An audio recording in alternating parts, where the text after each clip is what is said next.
is yours.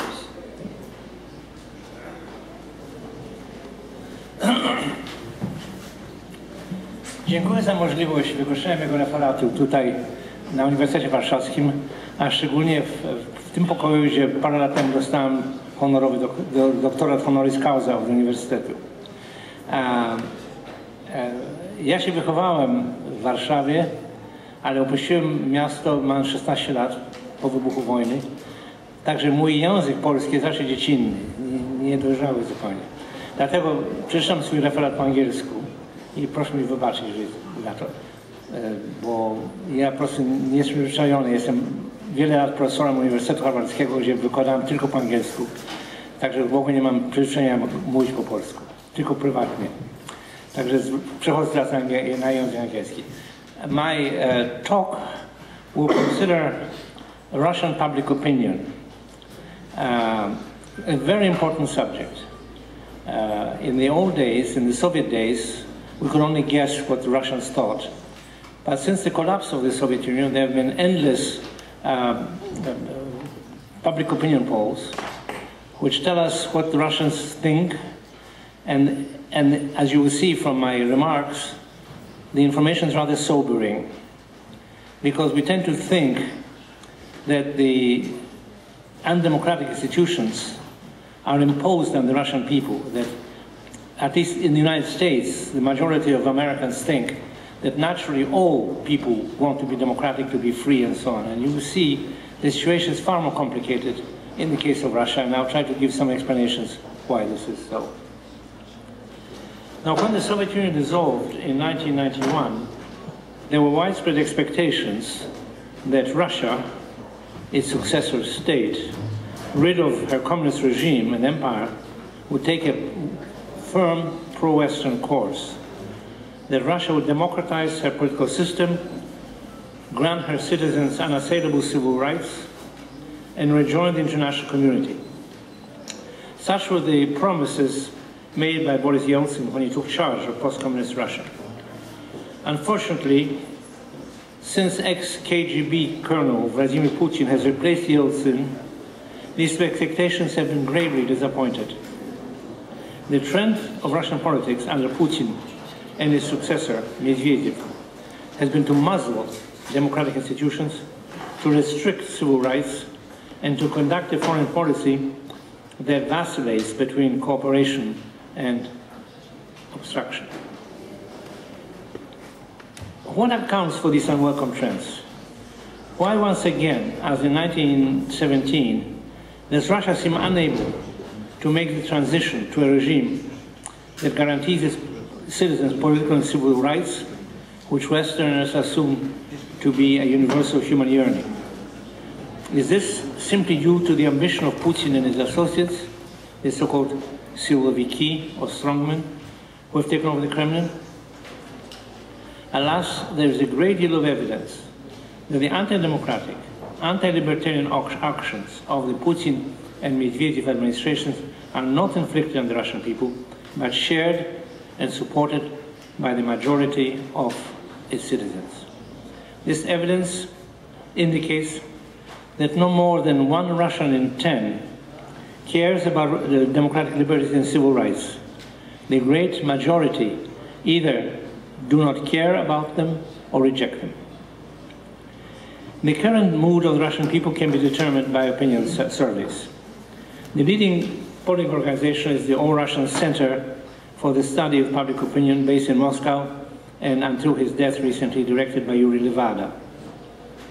Its in-depth analysis of attitudes on a great variety of subjects provide an invaluable insight into the Russian mind. Polling is also conducted by the Institute of Complex Social Studies of the Russian Academy of Sciences and by an institution called Validata, which is in St. Petersburg. Before relating the results of these opinion surveys, something must be said of Russia's historic traditions. For the beliefs of the country's inhabitants, both constructive and negative, are deeply rooted in the past. Despite her reputation for being unpredictable, Russia is a remarkably conservative and consistent country, and her behavior changes very slowly. if at all. The first relevant fact of Russian history, which bears on today's events, is that until some 70 years ago, that is, until I was, at the time when I was really alive, 80% of our populations were employed in agriculture and lived largely in self-sufficient and widely scattered rural communities. The country had really only two important cities to speak of, that's Moscow and St. Petersburg or Leningrad, and even they contained a large proportion of migrant peasants. This meant that the kind of social cohesion that Westerners take for granted was very weakly developed. Russia was not so much a society as an agglomeration of tens of thousands of villages, each living its own separate existence. Indeed, the Russian language had no word for society, for the term commonly used, общество, referred really to the educated elite, which formed public opinion, maybe 5 or 10% of the population. The rest of the population was called narod, or simply the people. National feelings were poorly developed, except in times of foreign invasions. Until recently, who asked who they were, who he was, the Russian peasants would reply, not I'm a Russian, but я православный, I'm Orthodox Christian. The Tsarist government, which heavily punished any attempt by its subjects to interfere with politics, was remote of force. It collected taxes and drafted recruits, but gave its citizens virtually nothing in return. Until 1861, the vast majority of these rural Russians were serfs, either of the state or of private individuals. As such, they enjoyed no rights at all. They could own no property, they had no standing in court, they could not even protest to the authorities if they were mistreated. They could, however, be beaten by the masters, exiled to Siberia, and inducted into the army. While the situation was somewhat better than that of the slaves in the Americas, it resembled the latter in that the serfs had no means of protecting themselves from arbitrary authority. The idea of human rights was therefore entirely alien to them. Thirdly, private property and public justice, two institutions historically closely associated, came to Russia very late and in imperfect form. While in England, land was treated as a commodity and sold and bought as early as the 13th century, in Russia, until the end of the 18th century, all the land belonged to the crown. The Tsars first acknowledged in 1785 the property given to the landlords as their inalienable property. It was given to them originally only on condition of service. And the Russian landlord, noble, did not serve properly or didn't serve at all, then the land was taken away from him. The peasants had no experience whatsoever in ownership, not only because the land did not belong to them but to the landlords or to the state, but because the great majority of them lived in communes, общины, that held title to the village land and redistributed periodically to the households. Only a small percentage of peasants owned the land outright. An effective judiciary first emerged in 1864, by which time my grandfather, whom I knew was already well alive and a young man. These factors, the absence of social and national cohesion, ignorance of civil rights, as well as of private property, and the absence of an effective judiciary, prompted Russians to want a strong Tsarist rule. In Russian tradition, the only Tsars and the only rulers that are respected are those that are strong. Never mind whether they were tyrants or not. But Ivan the Terrible is highly regarded, so is Peter the Great, and so to this day is Stalin, because they are strong rulers. Weak rulers are held in contempt. The term which the Russians use for a strong ruler is grozny, which understands in Polish, of course. In English, it's translated as terrible, which, of course, it is not. It really means in English awesome or awe-inspiring. So in Russia, from the past, there was a tradition not of democracy, not of civil rights, not of private property, but of something very different. Its net effect is to make Russians the least socialized and politicized people on the European continent. They are, in their relations, extremely private and personal. When a government collapses in Russia, as it did in 1917 and 1991, 90% or more people don't care. There are no demonstrations to defend the Tsarist regime, no demonstrations to defend the communist regime. Public opinion polls today indicate that today's Russians, like their ancestors, feel estranged from both the state and society at large. Their allegiance, such as it is to their family and friends, those whom they address as "ty," not as "we." Surveys conducted by Validata polling organization indicate that when they use the pronoun "me," they refer to those who are personally close to them. They do not feel affinity to the larger community, to the community at large. Furthermore, they increasingly identify with small fatherland. That is not Russia as such, but Kaluga or Astrakhan or whatever other town you can think of, and not as Russia.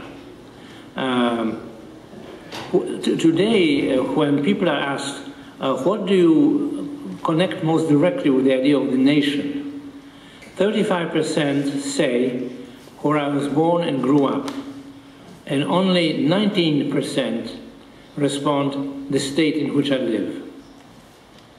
They do not trust outsiders, that is, individuals who are not related to them and who are not connected to them with bonds of personal friendship.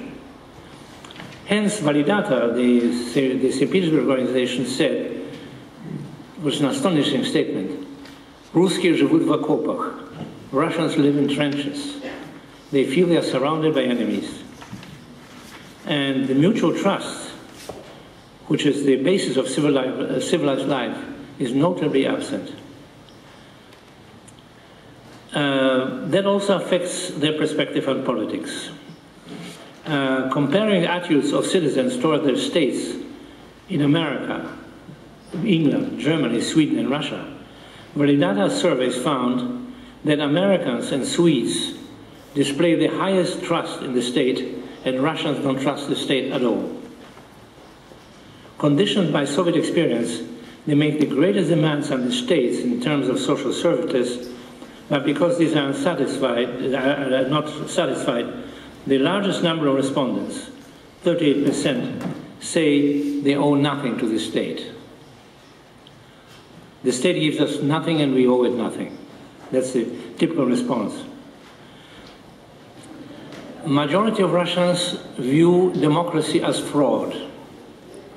There is a widespread perception that politics in Russia have been privatized and are controlled by powerful clans. 78.3% of respondents to polls believe that democracy, not only in Russia but everywhere in the world, is pretense. Because behind its facade, government is controlled by rich and powerful cliques. Only 22% of Russians express a preference for democracy. This is 1 in 5 Russians. 53% positively dislike it and reject it. Asked whether multi-party elections do more harm than good, 15% say they do more good, but 52% say more harm. That's multi-party elections.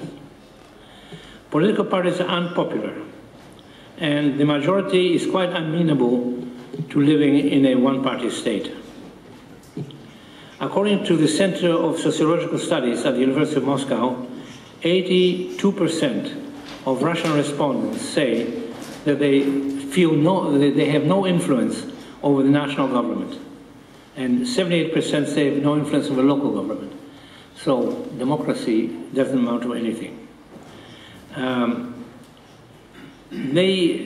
In the mouth of the inhabitants of some provinces, the absence of democracy, according to one of the political organizations, is rather a compliment than a criticism. Nor do personal freedoms and rights attract greater support. Of this, there are many indicators.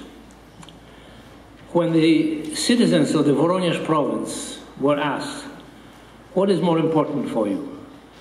Svoboda, freedom, or porядок, order?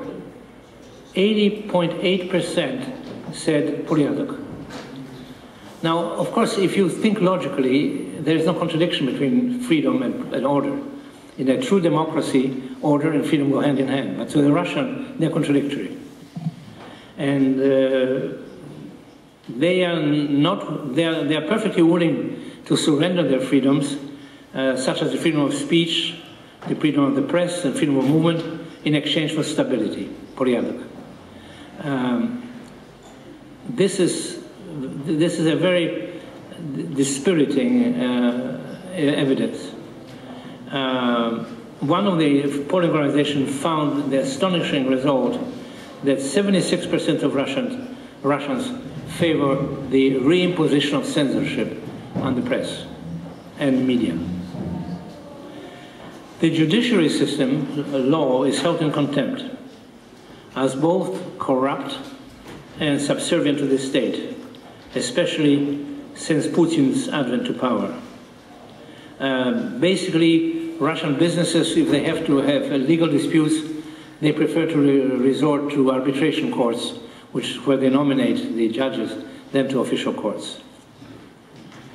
The emergence, what emerges from all these surveys is that today's Russians, feeling estranged from the state and society at large, withdraw into a private world. They do not much care who runs the government as long as they are free to attend to their private affairs. The picture is not much brighter when we turn to attitudes to private enterprise and property rights. Here too, the prevailing mood ranges from indifference and cynicism to outright hostility.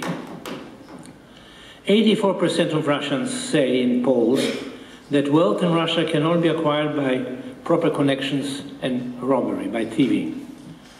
Poverty is blamed on the monstrously unjust economic system. 4 out of 5 Russians believe that the inequalities of wealth in today's Russia are excessive and illegitimate. Now, when it comes to the right to property, which is essential for a democratic and free society, is held very low in public esteem. Only 23% of Russians, that's roughly 1 in 4 Russians, regard it as an important human right. One Russian analyst attributes this outlook to the fact that property in contemporary Russia is very unevenly distributed. By his estimate, and this is a few years old, only 3.6 million Russian citizens out of 140 million have assets or own assets worth preserving. So that it doesn't really mean anything. Slightly more than half the population believes that not paying your debts and shoplifting are perfectly acceptable activities. It's outrageous. The spirit of entrepreneurship is very weakly developed. What they want is security and not ambition. To the question, would you accept an executive position? Only 9% say yes, while 63% say no, under no conditions. In America, the proportion is more than double the opposite. Something like 90% of Americans will say, yes, I want an executive position. What Russians want is small but assured income. And only 6% of Russians are prepared to accept the risks attendant on private enterprise. The only bright spot in this picture is that the younger generation is more favorable to dispose to private enterprise and to private property. These various attitudes coalesce in vigorous nationalism and a desire to return to the Soviet past when Russia was a wielka dzierżawa, wielkie mocarstwo, a great power. The Russian self-image is very contradictory. When they asked, without reference to other nations, how they feel about themselves and their country, Russians brim with pride. They are proud of, I quote, dramatic history, rich culture, friendships, honesty, openness, emotions, calm, end of quote. They especially like to boast of their victory in World War II and of their leadership in space exploration. They consider themselves to possess the greatest capacity for friendship of any nation in the world. But the picture changes radically when the Russians think of themselves in relation to other nations. According to Validata surveys, they suffer from an acute sense of inferiority. They have the lowest level of self-esteem of the 5 nations studied, which I just mentioned. Americans have the highest. Having lost the sense of national identity after 1991, they are attempting to create a new one from a blend of Tsarism, communism, and Stalinism. Central to this effort is identification with strong government, strong at home and strong abroad. For they think themselves surrounded by enemies. Medvedev, then prime minister, said so a few years ago. He said, "We are surrounded by enemies." I was on the telephone conversation with him at that time, and I was hoping that he would ask me, give me a chance to ask him, what have you done to your neighbors that they all hate you? But I wasn't asked, so I couldn't ask him. So I don't know what the answer would be. But it's a horrible thought to consider yourself surrounded by enemies. So when Russians are asked, does Russia have enemies? 2/3 say yes. The answer in this sequence, who are the enemies? What they call the industrial financial complex in the West is number 1. Number 2, the United States. Number 3, NATO. Number 4, the Russian oligarchs and bankers. Number 5, the Democrats. Number 6, the Islamic extremists. And such feelings are strongest among the better educated people, graduates of secondary schools and universities. Russian observers explain this attitude, this feeling of hostility to the neighbors, that is the cement that creates this rather weakly developed national unity. That if you have enemies, you feel drawn closer to your neighbors. That may or may not be true. To frustrate the designs of these imaginary enemies, Russia requires to be a wielka dzierżawa, wielkie mocarstwo. Such is the opinion of 78% of Russian people. This desire is obsessive and manifests itself in a variety of ways. Asked in 1999 to list the 10 greatest men of all times and all nations, they came up with 9 Russians out of 10. And the only foreigner was Napoleon, presumably because he was defeated by the Russians.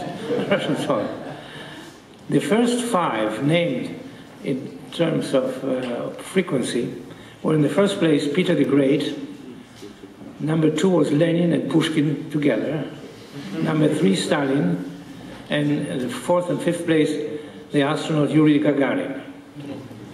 Apart from Pushkin, what these figures have in common is that they made Russia a great power on land and in space. When they asked why they admire Stalin, and Stalin is the most popular person in Russia to this day, they answer, on podniał naszą страну, he raised our country. Much of nostalgia for the Soviet Union arises from the feeling that it had made Russia a great power, a status since lost. When asked how they would like their country to be perceived abroad, the majority, the largest number, 48%, say, quote, mighty, unbeatable, indestructible, a great world power. That's number 1. 22% only say they wanted to see her as affluent and thriving. Only 6% wish her image to be that of a country that is, quote, educated, civilized, and cultured. Only 3% express a preference for Russia to be viewed as peace-loving and friendly, and only 1% as law-abiding and democratic. which explains why so many Russians, 74%, regret the disappearance of the Soviet Union. A poll conducted towards the end of the year 2000 asked Russians what's the regime, the president or the Soviet, they regarded as legitimate, popular, as their own. Fully 1/3 said that the Soviet regime is our regime, even though it was gone by that time, 10 years.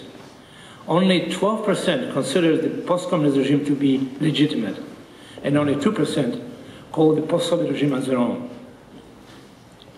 Hence it is not surprising that when they were queried in October 2003, how they would react if the communists staged a coup d'etat and seized power, 23% of the respondents said they would actively support them, 19% say they would collaborate, 27% say they would try to survive without participation, 16% say would emigrate, and only 10% would actively resist. Such attitudes translate into hostility to the West. Do you feel European? The Russians were asked. Only 12% said yes, always. Practically never was the response of 47%.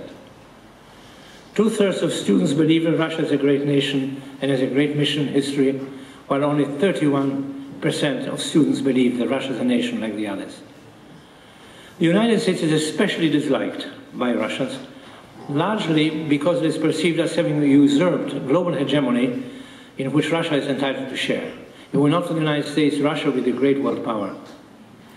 Every move the United States makes on the international scene, or even in space exploration, is interpreted by Russian media as yet another attempt to solidify its world dominance. When the Americans marched into Iraq and won a very quick victory, the Russian press, or at least one Russian press which I read, said that it was due to the Americans bribing the Iraqi army and with money having it dissolved. The conclusions from these opinion surveys are anything but encouraging. The Western democracies watch with dismay as the Putin and Medvedev administrations slowly and deliberately transform Russia into a one-party state, and deliberately deprive Russians of civil rights. But Russians, by a sizable majority, approve of this trend. Putin's victory in the recent primary presidential election, while partly disputed, was due in part to his depriving the opposition of access to the media and money, but only in part. Fundamentally, Putin's victory was accountable by his reinstatement of Russia's traditional autocratic form of government, in which the citizens are relieved of any responsibility for politics, and a kind of artificial unity is forged by confronting imaginary foreign enemies. The only thing that Putin and Medvedev have not as yet satisfied is the quest for great power status. I can mention a personal experience. I was at the Moscow University 3 years ago, lecturing to professors and students, and I said, I don't believe Russia is a great power. And instead of being booed, as I feared I would be, I was applauded. But that is among the intelligentsia. I would be definitely booed if I spoke to a more representative audience. So they have not given Russia great power status. But if they possibly can, they will try to reinstate that too, and they will create a very dangerous situation in the world at large. Thank you very much.